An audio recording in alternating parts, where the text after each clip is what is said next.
saja para pejabat di Banyuwangi, guru, dan saudara-saudara yang melayani kesehatan, segala yang melakukan pelayanan publik di sini, para kiai yang saya hormati dan saya banggakan selalu. Terima kasih. Assalamualaikum warahmatullahi wabarakatuh.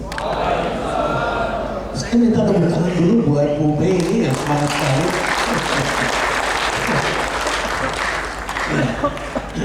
Gimana Prof?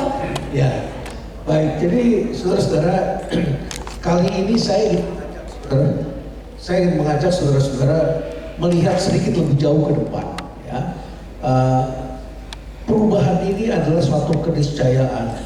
Kita sudah berubah, alhamdulillah kita bisa lihat ya, matahari terbit dari timur tadi ya, Pak Wabub itu luar biasa ya.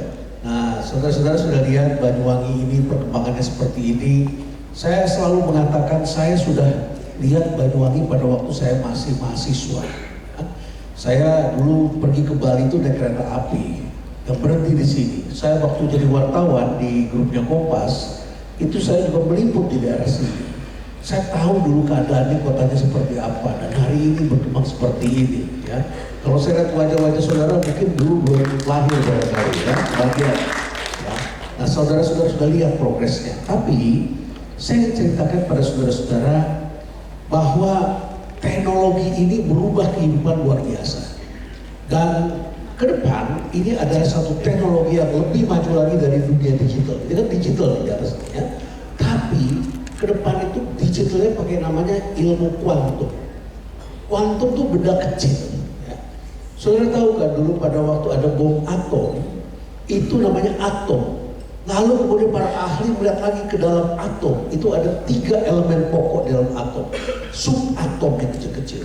Di situ ada elektron, ada proton, ada neutron dan itu energi di dalamnya. Dan perubahannya itu adalah melompat. Nah, kenapa saya ngomong begitu, saudara-saudara? Karena penerima hadiah Nobel dalam 10 tahun terakhir ini itu berturut-turut adalah penerima hadiah Nobel Fisika di bidang kuantum. Dan tahun 2019 Google sudah membuat quantum computing. Ya, komputernya itu sudah berbasiskan teori kuantum. Artinya dalam satu semikonduktor yang kecil sekali itu di situ ada chip yang dibuat dengan teknologi fisika kuantum. Dan itu artinya kehidupan akan berubah sangat cepat sekali. Dan artinya segala sesuatu itu bisa dipecahkan sekaligus. Jadi ibaratnya kalau kita selama ini pakai namanya bit, jadi kalau komputer ini sedikit agak teknis sedikit ya. Komputer itu pakai bit 1 dan 0. Jadi pakai kode-kode begitu sehingga kemudian bisa memecahkan masalah kita. Ya. Kan kalau dulu kita matematika tulis tangan, kemudian pakai kalkulator, kemudian pakai komputer. Nah, sekarang otomatis hitungnya. Dan kemudian karena 1 dan 0 ini lama bergeraknya, maka pemecahannya termasuk lama. Padahal kita merasa sudah sangat cepat sekali. Nah, ke depan akan sangat cepat. Maka bukan lagi bit namanya, tapi quantum bit. Nah, istilahnya kayak gitulah Pak Robin. Jadi ibaratnya ini ada jalanan, banyak jalanan. Kita mau menuju dari sini ke sini, ini ada pilihan. Dia menelusuri satu-satu. Ke sini, bukan sini, ini buntu, balik lagi lewat sini, balik lagi ke sini, cari jalan ini, balik lagi ke sini, nanti baru ketemu jalannya setelah diuji satu persatu. Tapi dengan quantum computing itu bisa sekaligus satu ketemu itu. Maka sektor keuangan sangat takut karena rahasia password kita dengan cepat bisa dibuka. Ya, cepat sekali. Penyakit kita pun dengan cepat diketahui. Kalau dokter sekarang kan masih periksa satu-satu. Tensi dulu diperiksa, ya, saturasinya diperiksa, kemudian denyut nadinya diperiksa, kemudian temperatur kita diperiksa, di ronsen paru-paru kita, kemudian masukin mesin MRI satu-satu, ya. Tapi nanti komputer itu yang baru ini diperiksa, ditempelin satu, langsung ketahuan persoalannya apa. maka cara pengobatannya pun kemungkinan akan berubah nantinya. Artinya orang akan bergerak cepat sekali. Dan prinsip fisika kuantum ini akan berpengaruh pada cara kerja kita, berpengaruh pada birokrasi, berpengaruh pada lapangan pekerjaan, berpengaruh pada kita belajar, berpengaruh pada cara kita mengambil keputusan, berpengaruh pada otak kita. Kan saudara ketahui dulu pada waktu zaman dulu otak manusia tidak sebesar ini. Ketika ditemukan api, apa yang dimakan manusia berubah. Yang tadinya tidak bisa dicampur jadi dicampur. Selera berubah. Manusia kemudian membuat alat cara memotong, ada kapak. Lalu kemudian manusia menemukan panci. Lalu manusia bisa mencampur yang tadinya tidak bisa dimakan jadi bisa dimakan. Maka kemudian otak berkembang. Ketika otak berkembang, apa yang dilihat manusia juga berubah. Nah, hari ini kita akan bicara sedikit tentang ke depan bumi, begitu ya. Kira-kira begitulah sebagai pengantar. Mudah-mudahan saudara tidak merasa terlalu serius nih. Saya akan bikin agak santai sedikit setelah ini, ya. Kira-kira begitulah, ya. Sekali lagi tepuk tangan dulu untuk bumi ini. Terima kasih, Prof. Dan ini untuk Bapak Ibu nampaknya karena ini adalah momen yang sangat istimewa, akan banyak sekali catatan-catatan penting yang disampaikan oleh Prof. Renald. Jadi jangan lupa untuk mencatat ya Bapak dan Ibu. Nanti akan ada postesnya Pak Wabub. Nanti hadiahnya dari Kepala BKPP. Jangan khawatir. Baik, Prof. Renald, izin ya Prof ya. Ada sebuah pertanyaan ini yang berkecamuk dalam kepala saya nih Prof.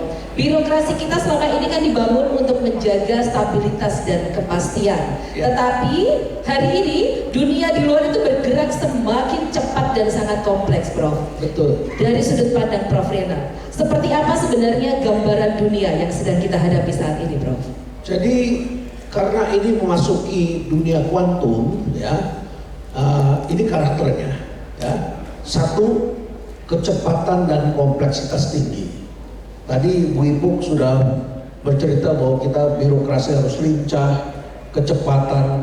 Saudara rasakan saja lah dulu kalau dari Jakarta, dari Banyuwangi ke Jakarta itu 36 jam itu, ya.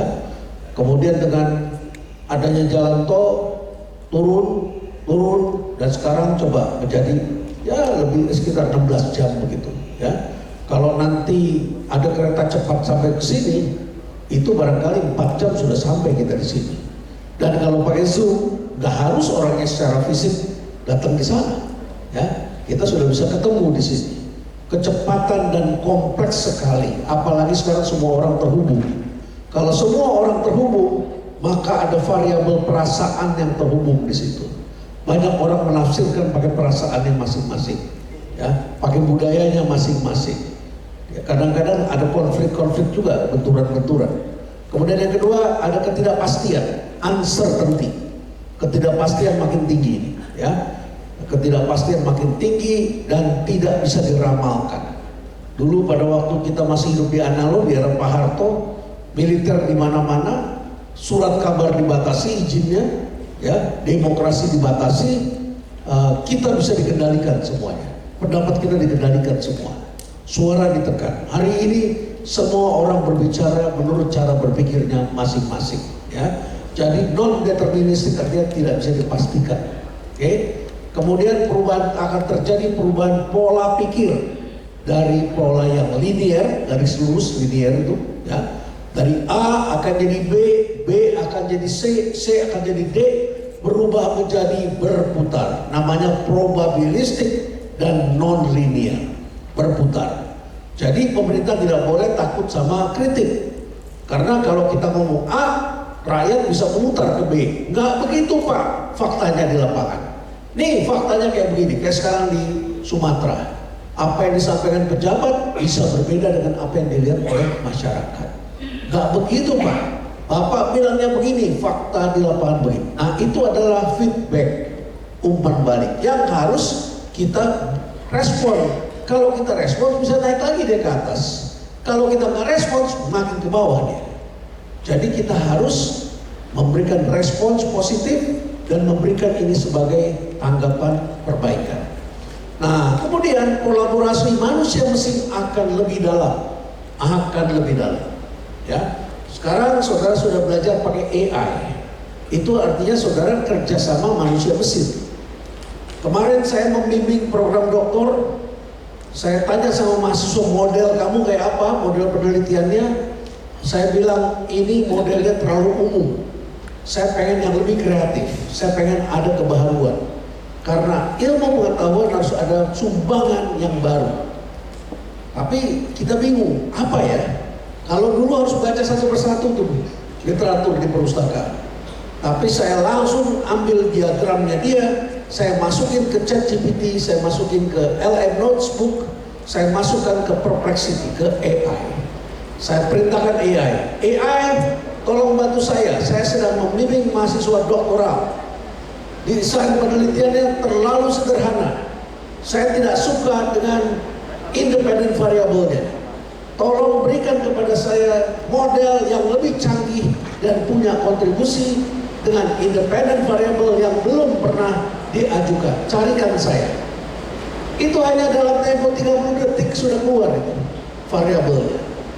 Tapi kalau kita bodoh, kita ambil mentah-mentah. Tapi kalau manusia berpengetahuan, dia kaya referensi. Maka kita harus cek. Dapatlah saya independent variable baru, saya minta mana literaturnya, berikan kepada saya literaturnya. Saya baca lagi, oh ternyata apa yang disampaikan tidak sesuai. Oh ternyata penelitiannya tidak bagus. Saya bilang tolong carikan yang lain, dicarikan lagi. Dan akhirnya ketemulah independent variable yang bagus. Ya. Jadi buat penelitian itu kita kerjasama dengan mesin. Mahasiswa saya akhirnya bisa bikin penelitian yang lebih bagus. Dan kemudian mahasiswa harus bikin sendiri, cari lagi lebih jauh. Jadi mesin adalah alat bantu.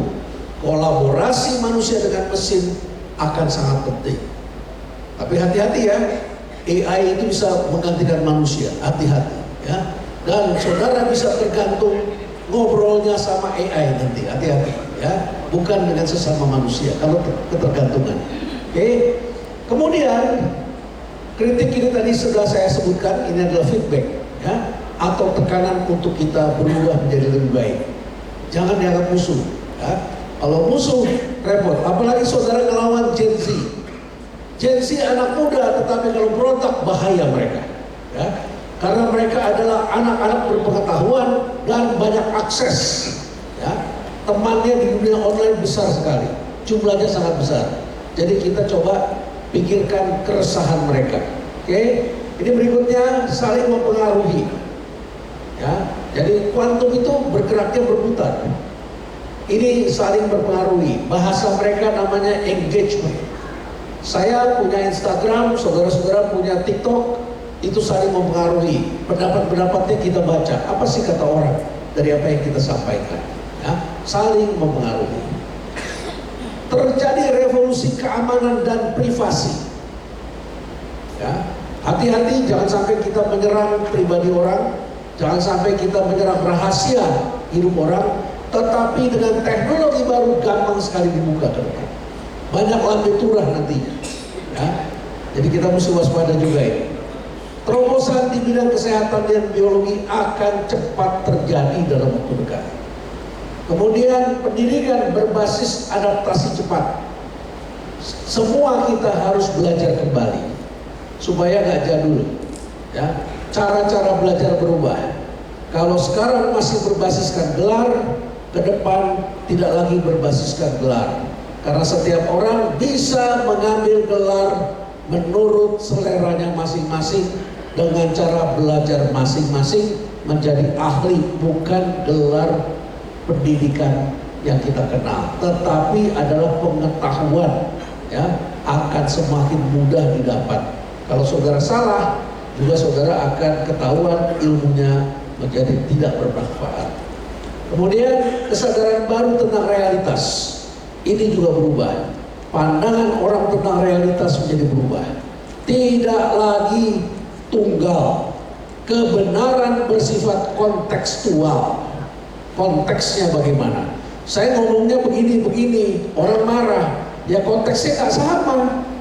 Konteksnya apa? Kebenaran itu terhadap suatu informasi sangat berhubungan dengan konteksnya. Jadi saudara di kantor dengan orang di lapangan berbeda pendapat karena konteksnya tidak sama. Tanyakan dulu konteksnya bagaimana. Jangan apa-apa cepat menarik kesimpulan. Ya, jadi pahami betul-betul. Ini kalau tidak dipahami, akhirnya kita pengen semua Indonesia rumahnya bentuknya sama. Padahal di pegunungan Papua harga semen mahal. Kenapa harga semen mahal? Karena harus diantar dengan helikopter.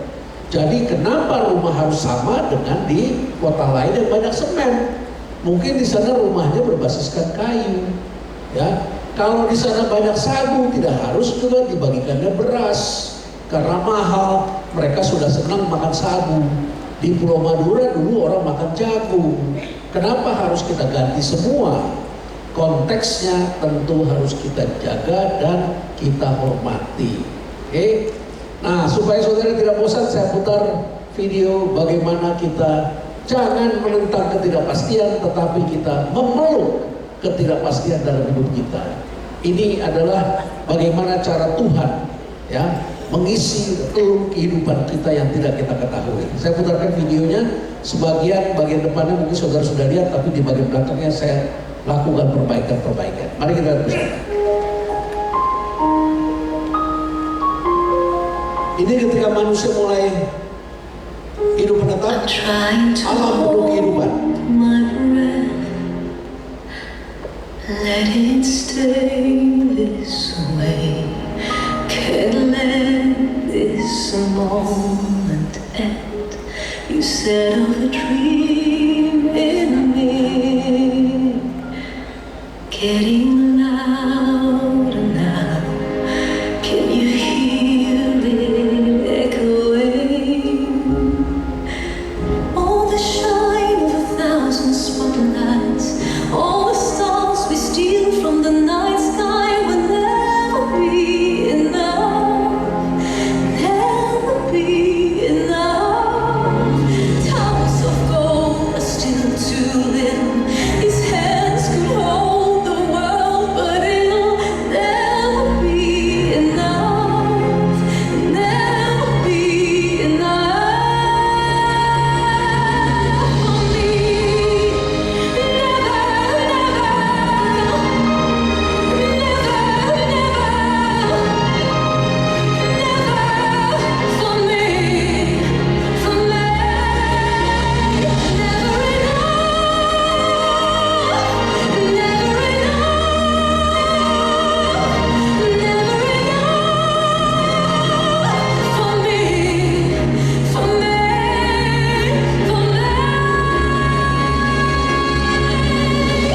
All the shine of 1,000 spotlights, all the stars we steal from the night sky will never be enough, never be enough. Towers of gold are still too little.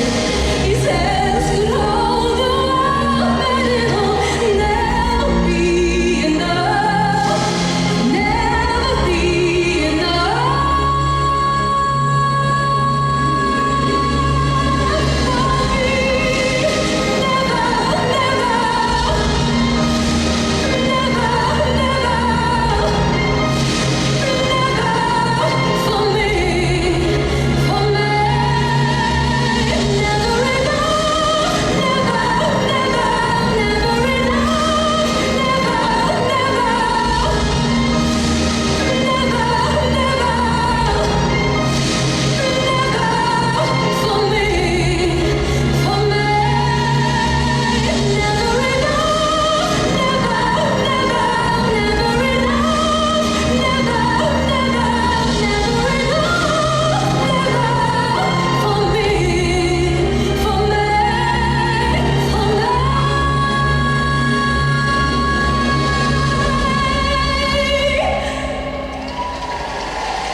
Jadi pesan terakhir itu tetaplah relevan, ya. Renald Kasali ini usia 65 tahun, ya. Kalau saya hari ini mengajar seperti yang diajarkan guru saya waktu saya sekolah S1, praktek bisnis sudah berubah, ya, praktek kepemimpinan sudah berubah.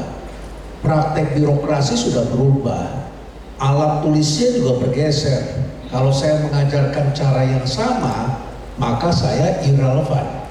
Oleh karena itu, demikian pula saudara-saudara dalam bekerja. Karena dunia hari ini coba, ini populasi sudah semakin tambah ini. Tahun lalu saya tunjukkan kepada saudara-saudara 8,2 miliar. Sekarang 8,3 miliar. Sampah di mana-mana. Itu kalau kita naik Gunung Semeru, tas kita diperiksa, ya, sama aktivis di sana, sama ASN di sana diperiksa. Bawa botol berapa, bawa kaleng berapa, bawa rokok berapa batang. Sisa puntungnya mana kalau pas kita pulang? Tidak boleh ditinggal di gunung, ya. Sampah diperiksa, tapi di Jawa Barat, di Gunung Gede enggak diperiksa. Sampahnya banyak di atas. Maka sungai-sungai kelihatan sekali kotor di sana. Jadi saudara-saudara, tergantung bagaimana kita membuat aturan. Tergantung bagaimana kita menciptakan hubungan dengan masyarakat. Sehingga masyarakat memberikan dukungan kepada kita. Saudara lihat sungai penuh. Dulu garam di pesisir Jawa ini, itu bagus-bagus dulu garamnya. Dibeli oleh industri makanan. Hari ini saya tanya industri makanan, gak mau beli garam lagi dari pesisir Jawa. Belinya jauh. Di Madura tuh yang sebelah sana itu, ya, itu dibeli yang seperti itu karena lautnya masih bersih. Atau ke Indonesia sebagian timur, atau garam saja impor, padahal ini negara kelautan. Karena kita buang sampah sembarangan. Hari ini kita lihat itu kebun-kebun sawit di Sumatera. Buka tanah, sampahnya dibiarin, kayunya ditunggu sampai kemudian bisa diperdagangkan. Akhirnya alam melakukan audit forensik, ya, yang korban masyarakat, lumpur masuk ke sana. Bagaimana ini? Ya, karena penduduknya begini. Tapi di lain pihak orang sekarang nggak mau punya anak. Jumlah orang yang punya anak itu, jumlah anak makin sedikit hari ini. Tingkat kesuburan, namanya fertility rate, tingkat kesuburan turun. Karena sekarang orang pengen sekolah lebih tinggi lagi. Begitu dia ngambil S2, dia menunda pernikahan. Begitu dia setelah S2, dia pengen kerja dulu, menunda kelahiran anak pertama. Nah, di Jepang setahun sekali penduduk berkurang 100.000 orang. Di Korea penduduk semakin sepi, sudah 0,6. 0,6 itu artinya satu keluarga kan 2 orang, ya. Kalau anaknya 2 kan penduduk stabil. Tapi kalau 0,6 secara statistik, sebagian besar orang punya anak 1 atau nggak punya anak. Itu bisa punah itu Korea Selatan itu, ya. Thailand 1,3. Sudah begitu banyak juga sekarang cantik-cantik ternyata lady boy. Hati-hati ke Thailand, ya. Lady boy, cantik-cantik, ya.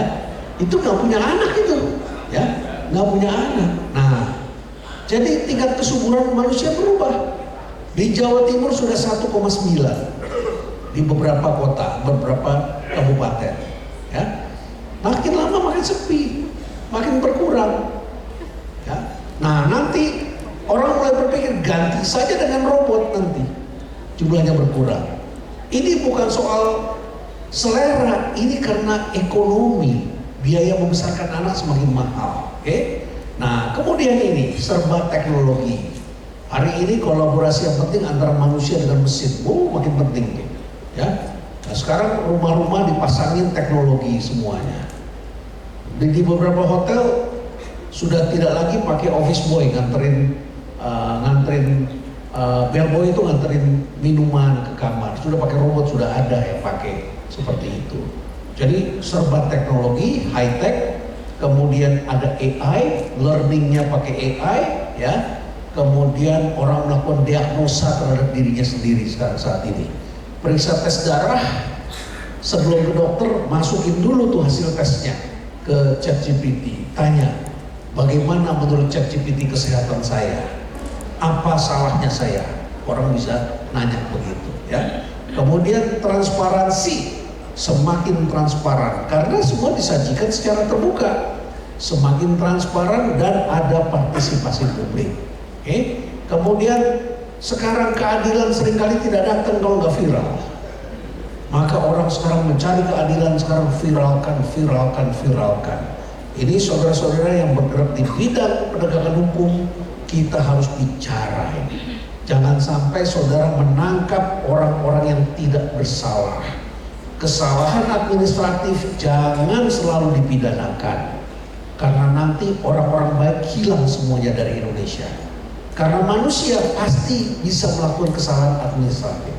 Yang dicari itu adalah orang yang mencuri, ya, orang yang benar-benar mencuri uang rakyat, itu yang harusnya ditangkap, yang memperkaya dirinya sendiri. Tapi menurut saya memperkaya orang lain itu tidak selalu korupsi, karena kalau orang Anda kerjasama ada vendor di Pemkab, ya, kan harus win-win. Nggak mungkin dia nggak dapat untung. Buat apa dia usaha kalau dia nggak dapat untung?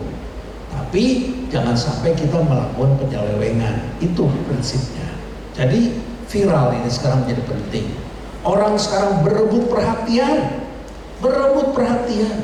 Ada yang jual kain di Tokopedia, cuma ditaruh begitu saja flyernya, nggak ada yang beli hari ini.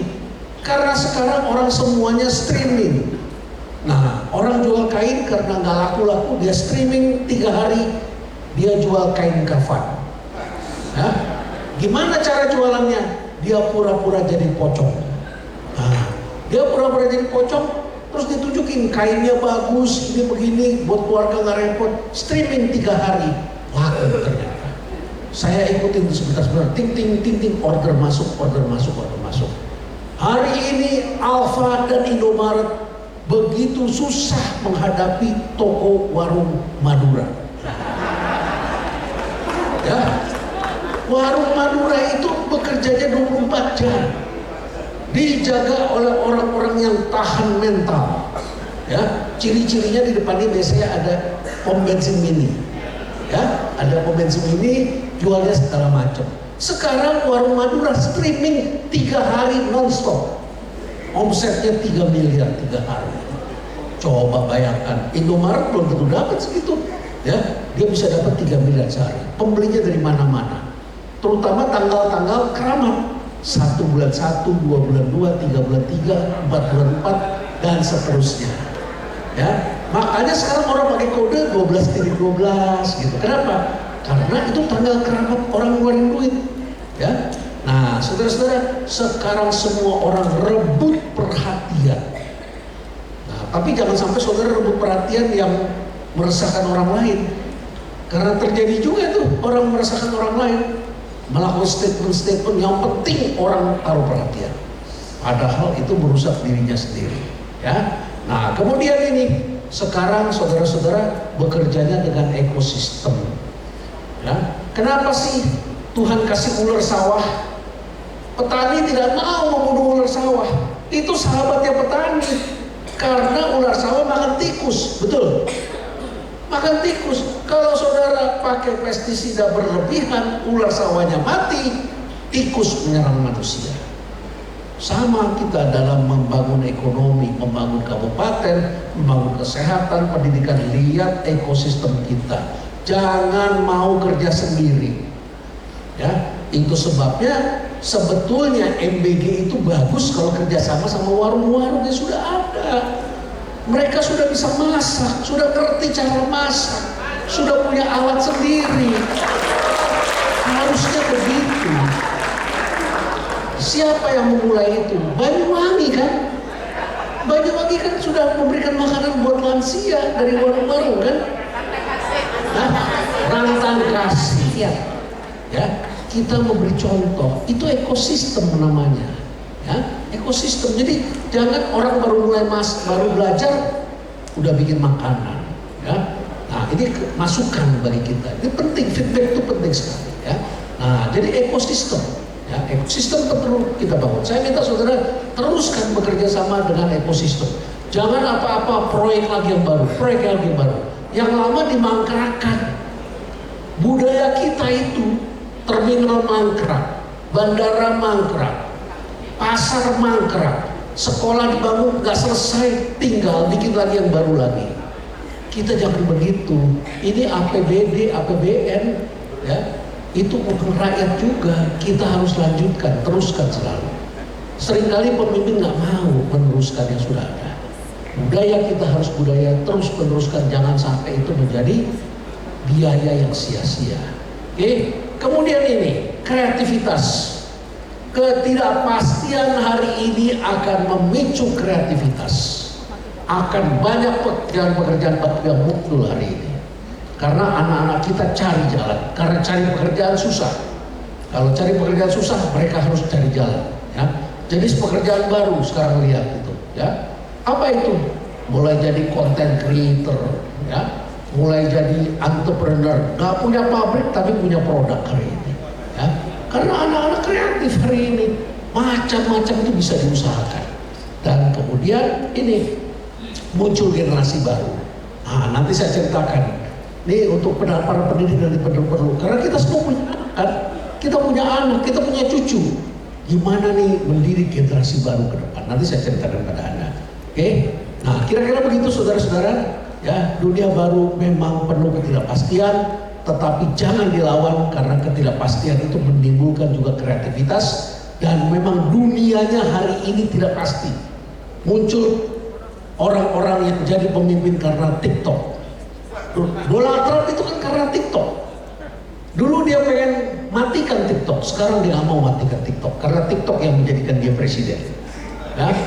Hari ini muncul pemimpin seperti dia, Putin, Erdogan. Wah, orang-orang dari sosial media semua hari ini. Ya, nah saudara-saudara, hari ini teknologi berubah kehidupan. Perang makin murah. Dulu perang harus pakai tentara kan? Sekarang perang nggak pakai tentara, pakai drone. Ya, siapa yang bisa mainin drone? Emang saudara bisa mainin drone? Emang tentara tua bisa mainin drone? Nggak bisa. Anak-anak yang umur 17 tahun, 18, 19 tahun itu yang jagoan mainin drone. Itu perang Rusia Ukraina pakai drone, perang Israel lawan Iran pakai drone, ya. Drone-nya semuanya buatan Cina itu, ya. Namanya DJI itu. Jadi saudara-saudara, perang itu kayak main-main, makin murah konflik itu. Makanya saudara lihat sekarang India Pakistan konflik, ya. Sebentar lagi India sama Cina konflik, ya. Apalagi itu Thailand sama Kamboja konflik, ya. Mudah-mudahan kita konfliknya sama Malaysia cuma gara-gara rendang sama reok aja lah, ya. Sama batik udah karena gitu-gitu aja ya. Nah, mudah-mudahan cuma sebatas aja konfliknya, ya. Kira-kira begitulah sebagai gambaran buat saudara-saudara. Baik, semakin menarik nih nampaknya Prof ya. Dan tadi Prof juga sempat menyebutkan terkait munculnya generasi baru atau Gen Z nih Prof, yang saat ini sudah menjadi mayoritas populasi dan tenaga kerja di Indonesia. Dan beberapa kepala perangkat daerah nampaknya sudah sering bersinggungan nih Prof dengan staf-staf yang berasal dari Gen Z ini, yang memang mereka memiliki perubahan cara berpikir, cara bekerja dan juga berinteraksi. Menurut Prof Reynald sendiri, karakter apa yang paling membedakan Gen Z ini dan mengapa hal ini menjadi sangat penting bagi organisasi ke depan? Ya, saya yakin Bu Mei sama saya pasti sama, Pak Wabub juga sama, Pak Kiai juga sama. Ya, kita bilang dunia digital itu yang benar cuma 20%. Ya, di dalamnya ada hoax, ada buatan AI, ya, ada orang bersaing, ada orang asal ngomong, begitu kan? Tapi kalau kita ngomong Gen Z, anak-anak sekarang nih, ya, cara Gen Z melihat tuh nomor satu. Dunia digital itu sama dengan dunia sebenarnya. Beda nih. Artinya dia menganggap 100% yang ada di dunia digital itu benar cara pandangnya. Ya, kalaupun kurang-kurang lebih kritis dia 90%, 80%. Kalau kita yang benar 20%, dia yang benar 80% di dunia digital itu. Jadi coba saudara bayangkan bagaimana anak-anak ini berpikir. Ketika ada seorang di TikTok di Jerman, perempuan gak mau punya anak, dia bilang jadi perempuan yang sehat itu namanya child free, gak punya anak. Itu diaminin sama semua perempuan di seluruh dunia gitu, ya. Yang sehat itu jangan punya anak katanya. Saya tanya sama mahasiswa saya, pengen punya anak berapa? Rata-rata mahasiswa bilang pengen punya 3. Saya tanya sama mahasiswi, kalau kalian nanti menikah mau punya berapa? Nggak mau punya anak Pak. Kalau Kalau yang laki-laki bilang mau 3, perempuan yang bilang nggak mau, kan nggak jadi juga kan? Nggak jadi juga. Ya. Hari ini nggak sama. Karena apa? Karena perempuan semakin berpendidikan. Dia punya kata tidak. Ya. Nah, terus kemudian yang kedua, keluarga masih sangat berpengaruh. Ini masih sama. Ya dong. Ya kan? Semua orang minta pendapat orang tua, minta izin. Ya. Dan masih hidup dari uang dari orang tua. Kemudian pandangan hidup mereka lebih realistis, lebih jujur katanya. Itu mahasiswa saya terang-terangan tuh waktu wisuda bikin TikTok di depan rektornya. Bayar 110.000 cuma dapat kaos kayak begini, rotinya roti murahan kayak gini katanya. Pak rektornya marah. Saya bilang tenang, itu cara Gen Z ngomong kayak gitu. Dia merasa jujur dan tulus. Masalahnya apa? Dia hidupnya di Shopee. Dia tahu harga roti berapa. Dia tahu kaos itu harganya berapa, dia tahu. Dan mereka selalu beli pada saat ada tanggal 1 bulan 1, 2 bulan 2. Ada diskon. Ya kan? Kita masih pakai cara yang gak efisien. Mereka caranya efisien. Jadi mereka bilang, kenapa saya diomelin? Saya kan ngomong yang benar, kata mereka. Nah, ini saudara lihat kan beda pandangannya nih, beda cara pandangnya, ya. Nah, terus kemudian identitas visual dan estetika sangat penting. Sekarang nih kita mulai nih bikin TikTok, bikin IG. Buat orang tua nih penderitaan lahir batin nih masuk ke TikTok nih, ya. Buat anak muda fun, ya. Tapi kalau saudara mau masuk harus rekrut namanya videographer. Saya ngomong tuh di rumah sakit. Sekarang orang datang ke rumah sakit ngecek dulu dokternya siapa. Dokter sekarang nggak dikenal. Dokter yang terkenal itu nggak praktek. Yang satu jualan sepatu, yang satu jualan kosmetik, ya kan? Yang satu jual gosip, yang satu jadi detektif, ya nggak? Itu dokter yang terkenal di Indonesia.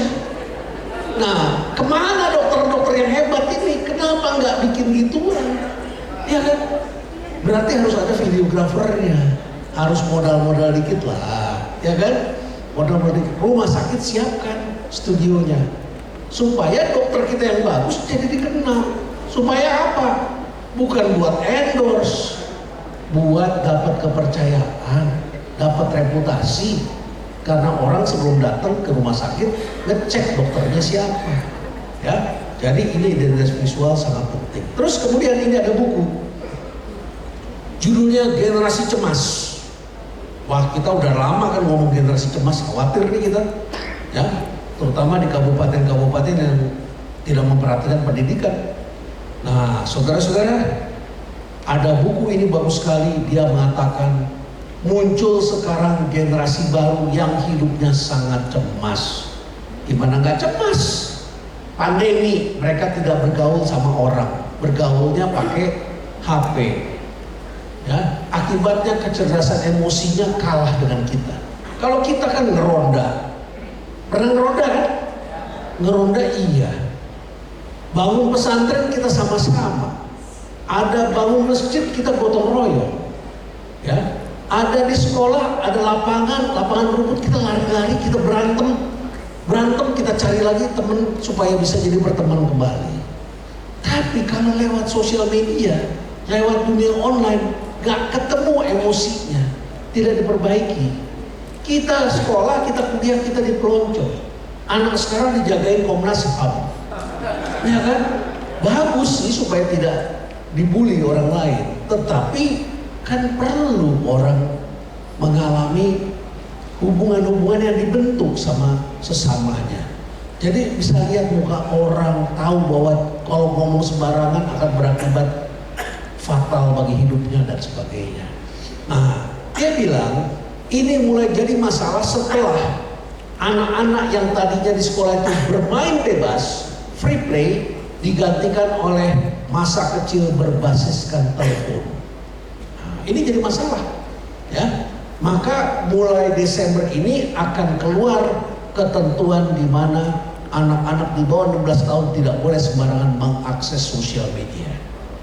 Wah, ini plus minus ini, plus minus, ya. Karena anak di bawah 16 tahun hanya boleh nonton YouTube Kids, itu kan di bawah umur 3 tahun, ya.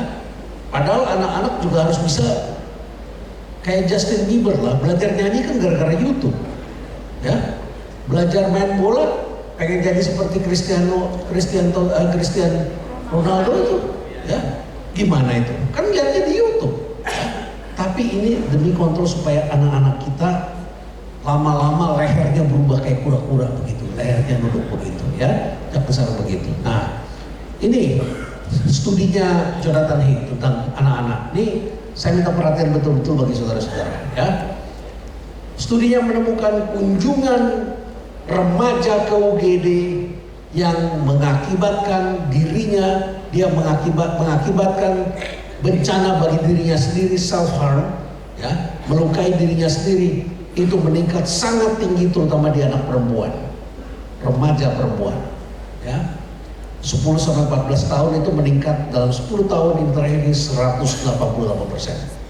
Dan ini tidak hanya terjadi di negara-negara industri, terjadi di semua negara yang masyarakatnya semakin menggunakan smartphone. Nah, yakin ya, UGD perhatikan, ajak ngomong orang tua, ajak ngomong anak-anak gadisnya. Kenapa sih anak perempuan lebih tinggi dari laki-laki? Laki-laki bukan rendah, tetap tinggi tapi jauh, separuhnya 98%. Kenapa lebih tinggi? Karena anak perempuan itu lebih banyak posting foto dan ngomong tentang kehidupan, jalan-jalan dan sebagainya. Akibatnya suka dibully sama teman-temannya. Ini adalah generasi yang selalu menghadapi perbandingan sosial yang tiada henti dari hari ke hari. Kalau dia taruh foto, pasti orang kasih perbandingan sosialnya. Anak laki-laki tidak begitu, kenapa? Karena mereka bukan posting foto, bukan posting video, tetapi main game. Ya, bedanya di situ, game. Ya, jadi waspadai ini, jangan sampai generasi ke depan ini cemasnya sampai sedemikian rupa. Oke?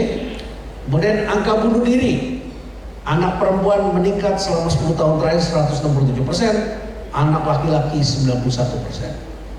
Karena rasa cemas yang berlebihan, mereka menyebutnya overthinking, memikirkan secara berlebihan.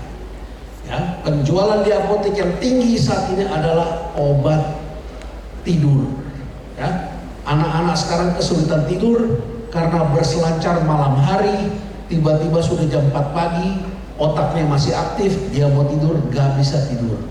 Ya, mengalami kesulitan tidur. Kalau kesulitan tidur, akibatnya kemungkinan mengalami depresi lebih besar. Ya, kalau saudara tidurnya tenang, cukup, pasti saudara gak depresi. Tapi kalau saudara mulai sulit tidur, akan mengalami gejala depresi. Pengasuhan berubah. Saya minta Pak Wabub dan juga saudara-saudara sekalian, jangan overprotected terhadap anak-anak sekolah. Ya, karena di banyak tempat anak sekolah itu dibelain habis-habisan oleh para politisi. Anak sekolah itu harus didisiplinkan, harus disiplin. Jangan karena kita khawatir lalu kemudian guru kita kriminalisasi. Jangan sampai terjadi, ya. Karena tugas guru itu memang adalah membangun, membentuk anak-anak ke masa depan. Tentu guru juga jangan melakukan kekerasan, ya. Tentu kita juga perlu menegaskan kepada mereka. Masalahnya sejak tahun 2010 muncul parenting yang overprotected, ya, terlalu berlebihan melindungi anak. Anak gak boleh manjat, takut jatuh. Kalau jatuh ya nggak apa-apa, masih anak-anak. Ntar kalau tulangnya patah gimana? Gak apa-apa, nanti nyambung sendiri. Nyambung sendiri, tapi kalau semangat hidupnya patah, keberaniannya patah, dia akan hilang masa depannya. Jadi gak apa-apa naik-naik pohon, biarkan itu terjadi. Pohon besar jangan ditebang. Biarin ada di sekolah, harus ada 1-2 pohon besar. Biarkan anak-anak bermain di situ. Ya, ada tali-tali yang anak-anak bisa manjat seperti sekolah di negara lain. Oke? Kemudian ini, akses tanpa batas pada internet akhirnya dibatasi. Nah, harus dibatasi. Sekarang akan Desember ini, ya mungkin tanggal 20-an Desember sudah mulai anak-anak gak bisa akses YouTube sembarangan kalau di bawah 16 tahun. Ya, kecuali YouTube Kids, oke? Ini kata Jonathan Haidt. Nah, sekarang bagaimana metode pengembangan otak anak? Ini begini ya. Satu, ada metode yang lama, ya, namanya discovery. Anak mengeksplorasi, berani mencoba, belajar menghadapi kegagalan. Oke, ini namanya discovery, metode pencarian, ya, pencarian diri. Tapi ada metode yang kedua, metode yang dilindungi, yang dijaga dengan ketat. Orang tua yang overprotected tadi, anak terus-menerus dalam kewaspadaan dan akibatnya mereka mudah stres, lalu kepekaan sosialnya terancam dan rasa aman menjadi prioritas. Ya, nah, kalau saya lihat saudara-saudara yang jadi ini rata-rata orang-orang yang berjuang, yang dulu menghadapi kesulitan-kesulitan, akhirnya harus berpikir karena diberikan kesempatan sama orang tua untuk menghadapi tantangan. Berikan kesempatan anak-anak kita juga untuk menghadapi tantangan, ya. Oke, kalau ini dibiarkan, maka peralihan ini mengakibatkan penurunan daya adaptasi, kreativitas, dan kesehatan mental anak-anak. Jangan sampai ini terjadi. Oke. Nah, lalu karakternya Gen Z kayak apa?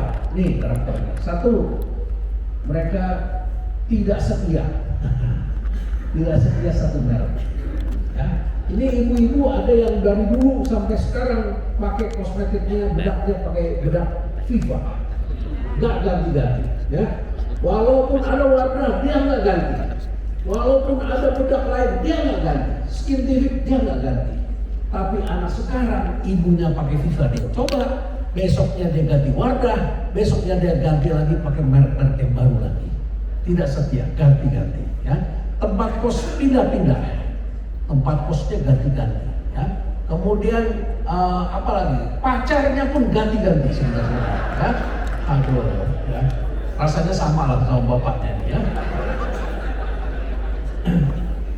Generasi ini menikmati kemudahan untuk mendapatkan apa saja. Dulu kita harus ke bank ngambil duit. Hari ini cuma tap aja, ya.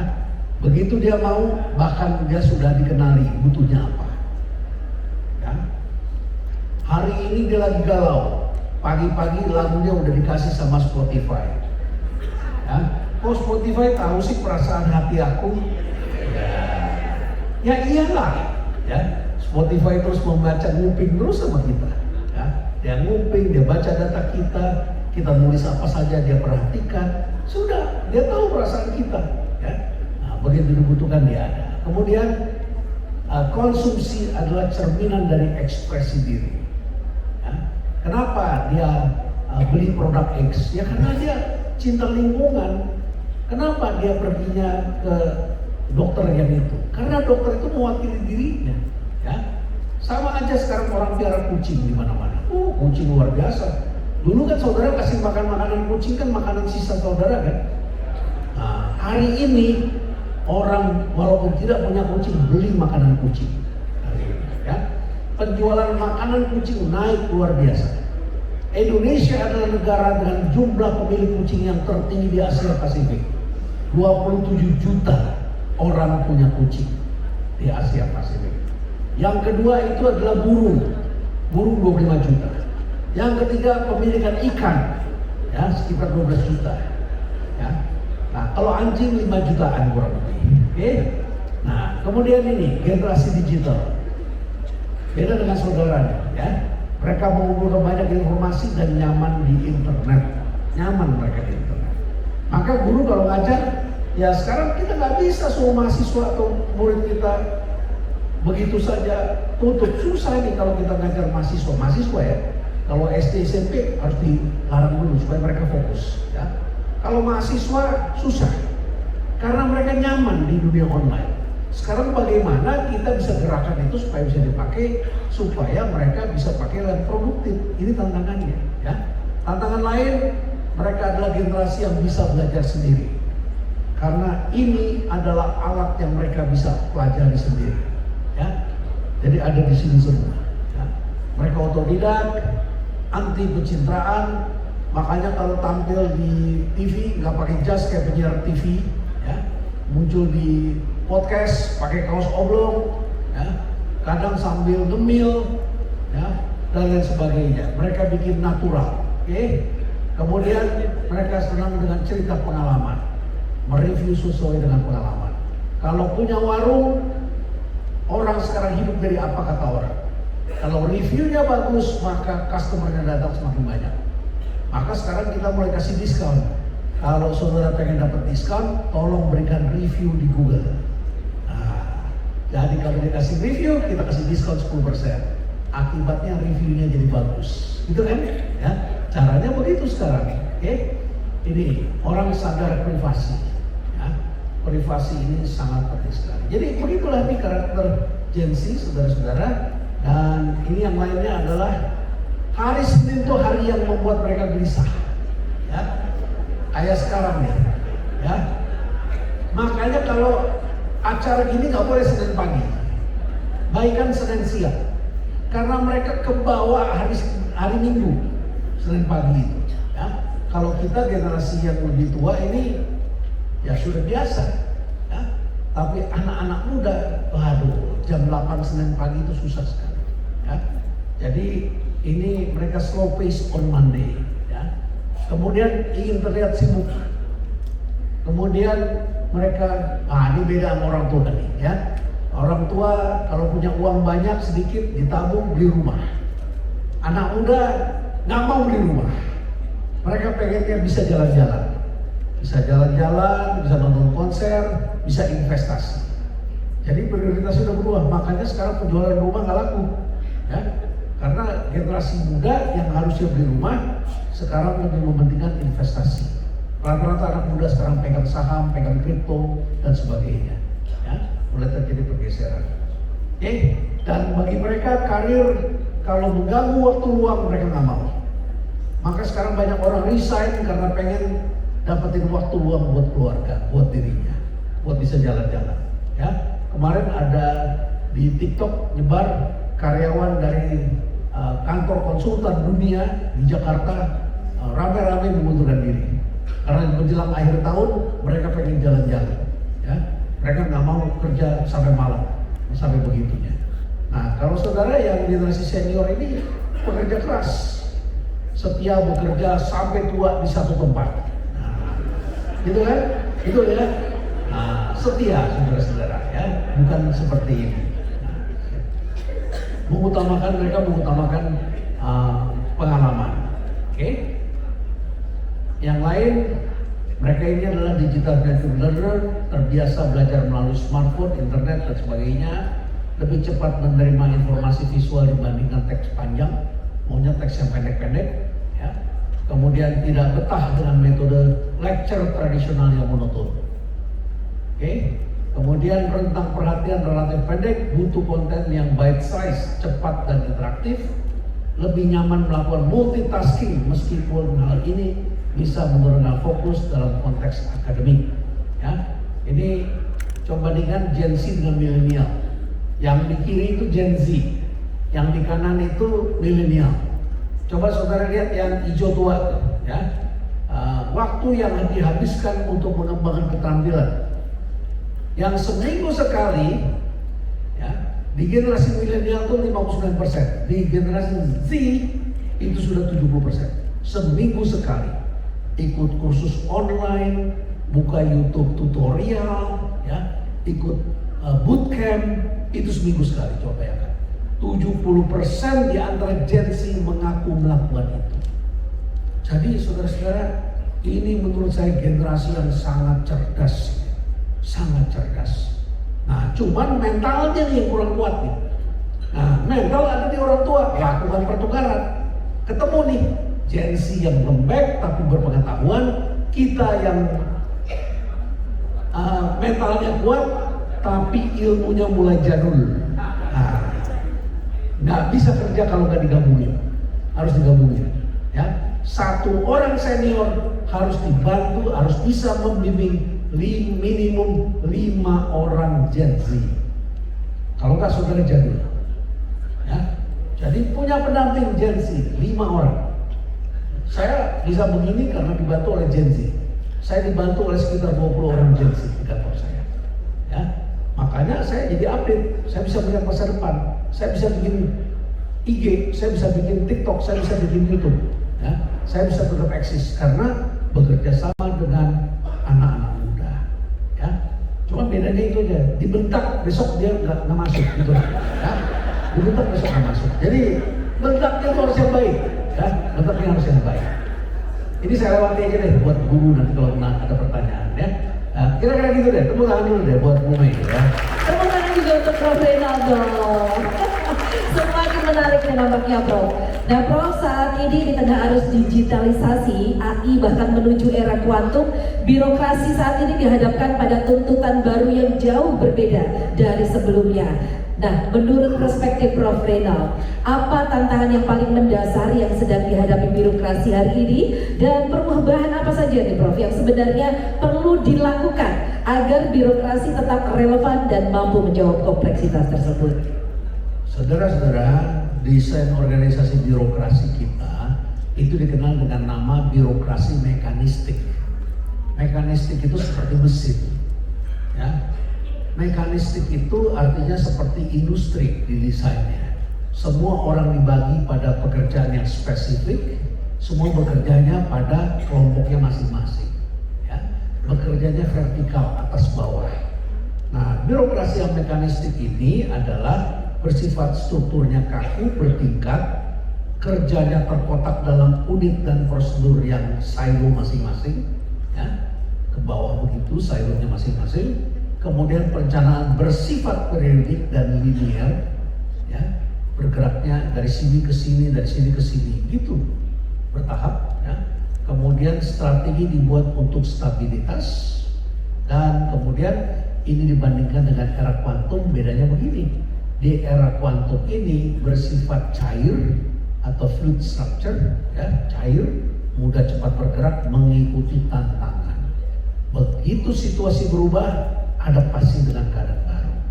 Ada hal tertentu yang harus kita tinggalkan, kita masuk ke cara baru, segera bikin ketentuan baru dan jalankan sesuai dengan cara baru. Oke? Anti silo collaboration.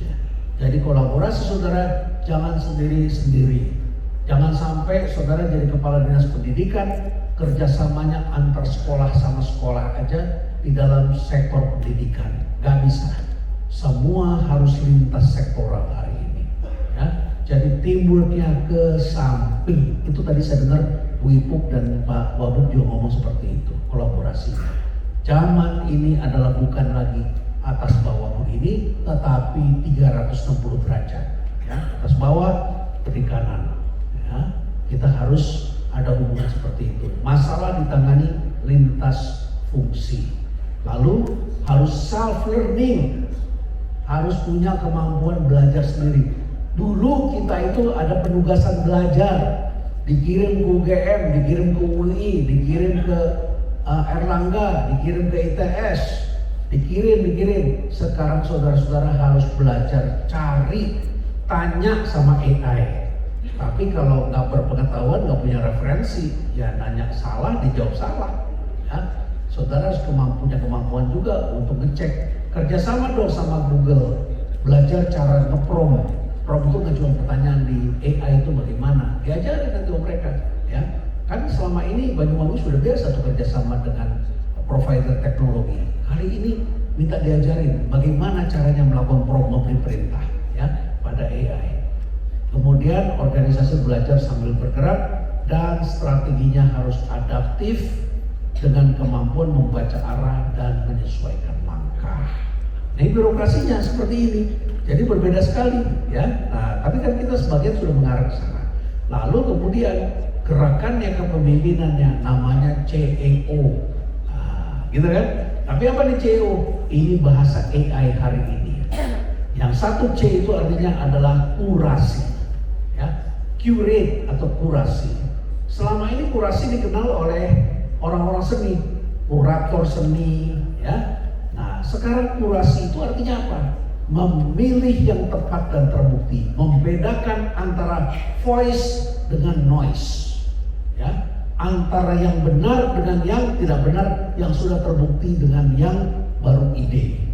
Karena kalau kita buka internet tuh isinya nggak semua fakta, banyak opini, ya, banyak juga opini yang prasangka.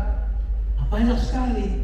Kalau saudara nggak cerdas, saudara tidak bisa memilah, celaka saudara. Jadi kita harus punya kemampuan mengkurasi. Baca AI juga harus dikurasi. Ini benar apa nggak benar? Caranya bagaimana? Telusuri lebih jauh. Minta link beritanya di mana, siapa yang menyebarkan, dapat dipercaya atau tidak. Oke? Nah, lalu kemudian memisahkan ya, dan kemudian promnya harus tepat. Oke? Itu adalah C.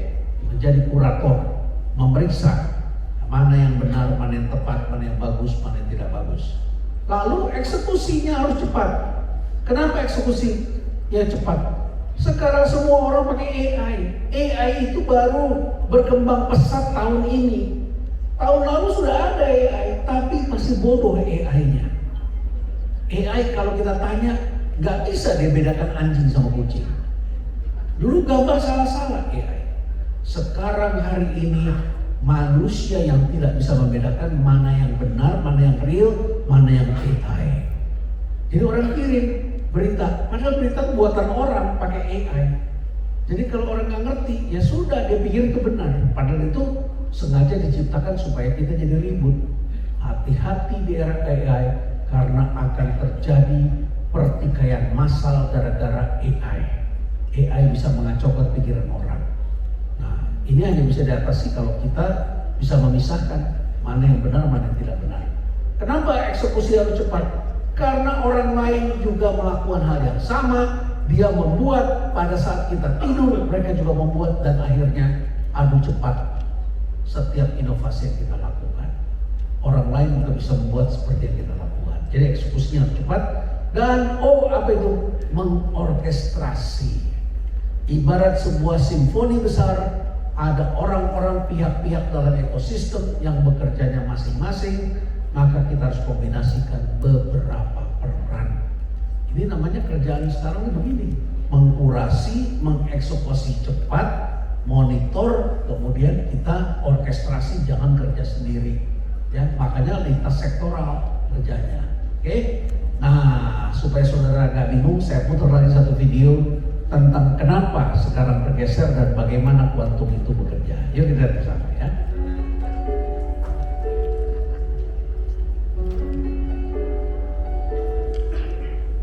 Here comes a wave meant to wash me away, a tide that is taking me under. Swallowing sand with nothing to say, my voice drowned out in the thunder. But I won't cry, and I won't start to crumble.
Baik, luar biasa Prof, dengan melihat video tadi nampaknya banyak hati yang tersentil nih Prof. Mudah-mudahan ini juga bisa menjadi reminder kita semuanya Bapak dan Ibu. Baik Prof, sebelum kita lanjutkan lagi, ini ada satu lagi pertanyaan dari saya nih Prof, yang mungkin mohon responnya dari Prof ya. Tadi Prof beberapa kali menyebut istilah fluke. Nih, sebenarnya apa yang Prof maksud dengan fluke ini? Mengapa pemahaman tentang hal tersebut menjadi penting bagi birokrasi dalam menghadapi masa depan?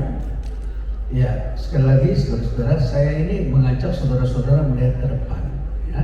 Karena saudara-saudara sudah hatam dengan dunia digital, ya. Dunia digital ini saudara-saudara sudah terapkan, saudara sudah berkolaborasi, saudara sudah melakukan terobosan-terobosan, dan kita harus antisipasi ke depan. Ini ke depan nih era kuantum, teknologi baru namanya teknologi kuantum, ya. Nah, ketika itu nanti keluar, saudara sudah siap. Jadi apa yang harus saudara lakukan? Ini saya kasih tahu ya, saudara bekerja menggunakan teknologi, lakukan mentorship lintas generasi. Kita para senior harus ngambil 5 anak Gen Z kerjasama sama kita, tapi jangan marah-marah ya. Kita harus memberi contoh, harus memberikan teladan, berikan ruang bagi mereka, biarkan mereka berkreasi, bantu kita. Jadi kalau kita dibantu mereka, ya itu nanti semua orang bingung kok di tempat kita nih orang tua nih pada adaptif. Kenapa bisa begitu? Karena dibantu oleh Gen Z. Nah, cuman Gen Z-nya ini kita perkuat mentalnya, kan gitu kan? Jadi harus mentorship lintas generasi, bangun suasana baru yang menyenangkan, beri dukungan bagi kaum muda. Karena kaum muda ini penganggurannya 17%, yang mereka usia 15 sampai 24 tahun, 17% ya secara nasional. Kalau nasional saja umum 4% pengangguran di negara kita, tapi Gen Z 17%, ya kemungkinan akan besar, ya akan lebih besar lagi. Semakin banyak investasi, kemungkinan besar mengurangi lapangan pekerjaan karena ada teknologi, ya. Nah, saudara beri dukungan pada kaum muda, datangkan ekosistem baru sebagai pelengkap, lebih tanggap, cepat beradaptasi, dan kembali lagi bekerja lintas sektoral. Nah, sekarang saya bicara tentang fluke. Tadi fluke, bagaimana ini? Fluke itu kan adalah seperti kita menuju satu jalan, ada banyak pilihan. Dan seringkali kita berpikir jalan yang bagus yang lurus saya ke sana itu di situ. Nggak taunya di sana ada saja tantangan dalam hidup kita. Tuhan itu penuh misteri yang seringkali memberikan kita tantangan supaya kita menjadi lebih tangguh lagi. Atau kalau saudara tidak siap, saudara namanya apes. Tapi kalau saudara sukses, namanya beruntung. Tapi secara spiritual ada tangan Tuhan bekerja dalam hidup kita masing-masing. Nah, bagaimana kita memilih jalan? Hari ini dengan teknologi kuantum, pilihan semakin banyak, tapi manusia lupa bahwa manusia harus terkoneksi dengan orang lain. Saya ingin beri contoh pada saudara-saudara ini, bom atom. Bom atom itu sejatinya tidak dijatuhkan di Hiroshima dan Nagasaki. Harusnya yang di Hiroshima itu dijatuhkan di Kyoto. Di Nagasaki harusnya dijatuhkan di sebuah kota namanya Kokura. Kenapa tidak dilakukan di Kokura? Karena pada saat bomber itu terbang, pesawat pembom itu terbang di Jepang, ya, ternyata begitu mau dijatuhkan di atas Kokura, ada awan hitam yang gelap. Artinya Tuhan tidak menghendaki dijatuhkan di sana. Bukan juga berarti Tuhan menghendaki kita membunuh orang di tempat yang lain, bukan begitu. Tetapi ada satu kejadian kecil yang tidak kita pahami, tapi bisa merubah perjalanan. Nah, yang menarik itu adalah tentang Hiroshima. Itu semula dilakukan di Kyoto. Kyoto itu di Jepang itu kota yang sangat indah. Ibu kota Jepang zaman dulu itu Kyoto. Ya kalau sekarang namanya Tokyo. Balikan kan? Ya. Nah, Kyoto itu kota budaya.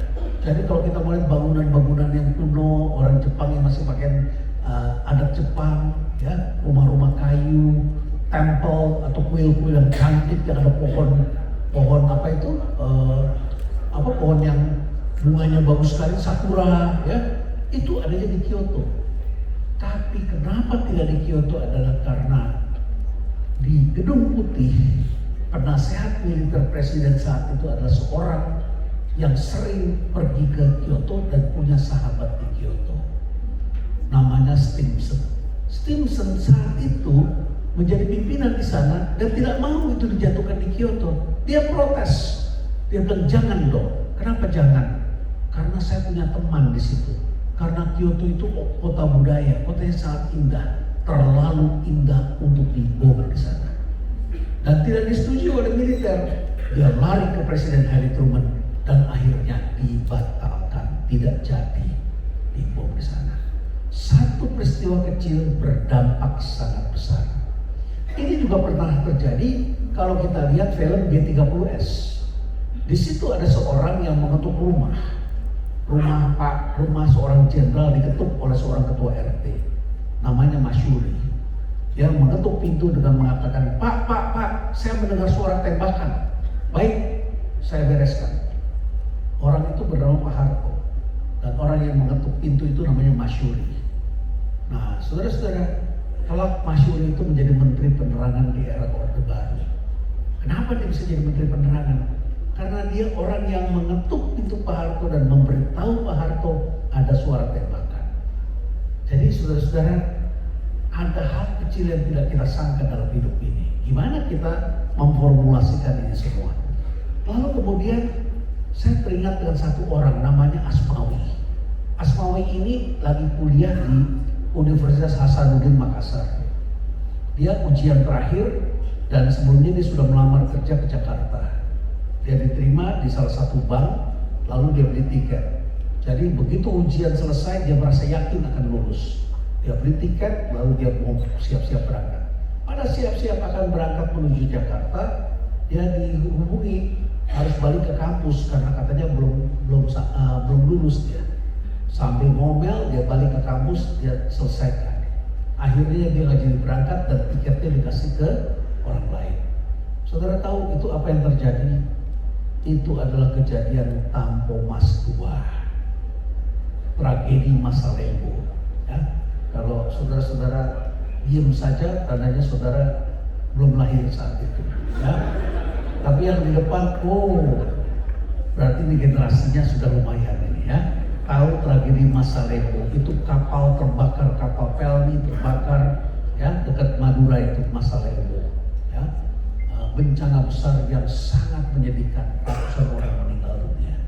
Kalau pada saat itu dia tidak dipanggil pulang, maka dia sudah mati di sana dan tidak menjadi dirut Bank BRI. Asmawi telah dikenal sebagai direktur utamanya Bank BRI. Ya. Nah, saudara-saudara, lalu ada lagi kejadian lain, ya. Nah, mana nih kejadian lainnya? Oh, nggak ada. Mana? Yang Pak Pandi mana? Nggak ada. Nah, saudara-saudara, satu ketika ada seorang GM di Bali ditugaskan untuk pergi mendampingi 8 orang GM, anak pemilik hotel di Bali. Ini anak sultan semua. Mereka pergi ke sana, ke Jerman. Pak Pandey ini udah puluhan kali pergi ke Jerman promosi cari customer. Karena dia punya hotel hotel itu punyanya Raja Ubud di Ubud sana ya. Jadi dia yang jaga. Nah, dia marketing. Jadi sampai di sana ternyata 8 orang anak sultan ini pengen belanja di outlet. Adanya di luar kota. Outlet saudara tahu kan? Itu adalah tempat yang harganya mirip, barang-barang bermerek. Anak-anak muda nafsu ke sana. Judulnya adalah cari customer, tapi rupanya mereka belanja ya di luar kota. Cuma di luar kota ini kereta terakhir atau bis terakhir itu jam 6 sore. Jadi itu musim dingin. Kalau mereka terlambat, mereka harus naik taksi dan mahal sekali, ya karena di luar kota. Nah, maka sudah sampai di sana 8 orang anak sultan ini mencar semua belanja. Ada yang beli jam, ada yang beli sepatu, ada yang beli baju, macam-macam itu pergi ke sana. Ya, Pak Pandey itu ngobrol sama orang, dia promosi, ngobrol sama ibu-ibu karena dia tahu yang mengambil keputusan untuk jalan-jalan itu biasanya perempuan. Ya, nah perempuan yang menggoda suaminya, Pak kita liburan tahun ini ke Bali aja Pak, ya atau kita ke mana gitu kan, biasanya ibu yang tertarik. Nah dia ngobrol sama ibu-ibu di sana, ngobrol-ngobrol. Nah tapi ngobrol-ngobrol itu akhirnya dia selalu bilang, kalau belum ke Bali, kapan kamu ke Bali? Saya kasih villa yang bagus, saya punya villa yang bagus. Ini villanya kayak begini-begini. Ngobrol kayak begini. Saat itu belum ada smartphone. Nah saudara-saudara, setelah lewat jam 6 anak-anak itu nggak ngumpul, dia ngobrol lagi sama orang lain. Lewat jam 7 nggak ngumpul. Akhirnya jam 8.30 mereka kumpul karena mall akan tutup, outlet akan tutup jam 9. Tapi kereta udah nggak ada, bis udah nggak ada. Mau naik taksi duitnya nggak cukup, 3.000 euro satu taksi. Ini 8 orang harus pakai 3 taksi. Akhirnya mereka kebingungan. Sudahlah, kata Pak Pandi, kita ke kantor polisi aja. Saya juga bisa tidur di sana. Ternyata pos polisinya kecil. Mereka di situ diomel-omelin sama polisi. Itu musim dingin, susah. Di tengah-tengah begitu pada saat mereka mau keluar dari pos polisi, ada mobil berhenti di depan pos polisi. Rupanya bensinnya habis, mobilnya mogok. Keluarlah seorang perempuan pengen pinjam telepon. Berpapasan sama Pak Pande, lalu kemudian Pak Pande bertanya, "Loh, mau kemana?" "Saya mau pinjam telepon." "Loh kenapa?" "Mobil saya bensinnya habis, jadi saya harus minta bantuan pada suami saya." "Oh iya, saya anterin." Sama polisinya. Anterin, terus dia ngomong sama si ibu itu. Ternyata ibu itu adalah orang yang tadi dia temukan di mall, diajak ngobrol. Jadi sudah kenal. Dan kemudian akhirnya diajak ngobrol dan dia bilang sama si ibu itu, "Bilangin dong sama suami kamu kalau jemput pakai mobil yang besar, mobil van yang besar, supaya kamu bisa numpang sampai ke batas kota," katanya. Suaminya datang bawa bensin dan juga bawa mobil yang besar. 8 orang ini selamat dibawa ke batas kota. Jadi mereka bisa naik kendaraan umum yang harganya lebih murah. Apa ini? Inilah Flug. Flug itu saudara-saudara adalah sesuatu yang mengantarkan kabupaten kita ke tahapan lebih lanjut, yang mengantarkan anak-anak kita ke tahapan lebih lanjut, yang memberikan ruang kehadiran Tuhan dalam pengambilan keputusan. Dan disitulah ada aspek spiritual, di situ juga ada aspek-aspek lain, dan karena saudara sangat menghargai adanya ketidakpastian. Jadi apa itu Flug? Flug adalah peristiwa acak atau kebetulan kecil yang tampaknya sepele, tapi dapat memiliki dampak besar karena adanya keterkaitan, entanglement, keterkaitan, ya. Fenomena naluri, insting atau kehendak Tuhan yang bisa mengantarkan pada keberuntungan atau pada bencana, ya. Bisa membuat kita buntu kalau saudara apes, sial, ya saudara susah. Tapi kalau saudara beruntung, saudara menerima tantangan, maka saudara bisa berkembang. Nah, disinilah akhirnya saya membuat diagram seperti ini. Ini nanti akan ada di buku saya yang judulnya Quantum Disruption tahun depan. Ya, kami sudah mau riset dan kami lihat, oh manusia begini rupanya. Jadi manusia itu ada mempunyai sikap yang sangat beragam, saudara-saudara, terhadap ketidakpastian. Ini sikap manusia terhadap ketidakpastian yang di bawah. Sedangkan di situ adalah karakter personal seseorang. Ada yang individualis, ada yang interconnected. Interconnected itu keterhubungan dengan orang lain. Keterhubungan itu mempunyai relasi. Kalau lagi kerja sewaktu-waktu dia mampir nengokin Pak Kiai, ngobrol sama Pak Kiai, ngobrol sama Kapolsek, ngobrol sama guru, ngobrol sama kepala sekolah. Kita tidak hanya bekerja dalam ruang tertutup kita membangun hubungan relasi yang suatu ketika itulah orang-orang yang mengenal kita, orang-orang yang percaya sama kita karena kita sudah melakukan hubungan sebelumnya, akan sangat berbeda dengan Anda yang bersifat individualis, akan sangat berbeda. Ini problem bagi orang-orang yang merasa dirinya sangat pintar, ini berbahaya. Orang yang cenderung sangat pintar, cenderung sikapnya terhadap uncertainty, ketidakpastian itu adalah kontrol. Gak bisa dong, saya nggak mau yang tidak pasti. Saya mau yang pasti, kita yang pasti aja deh. Ya, segera kontrak aja. Kontrak itu bisa putus, kontrak itu bisa gagal, tetap bisa saja ada kemungkinan walaupun sudah tertulis. ada ketidakpastian dalam hidup ini.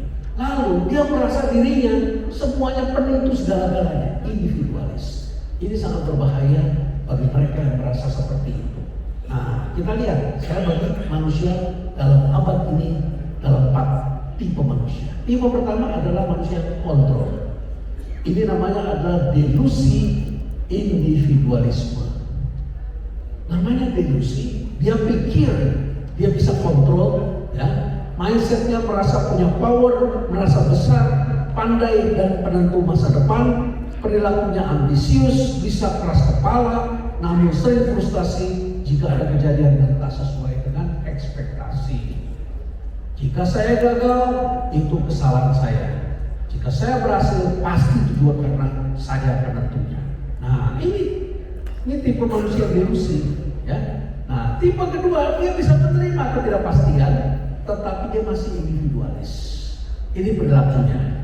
Percaya pada takdir atau kendali mutlak dari luar diri, bisa itu karena Allah, karena Tuhan, sistem atau ekosistem, tetapi tetap melihat dirinya sebagai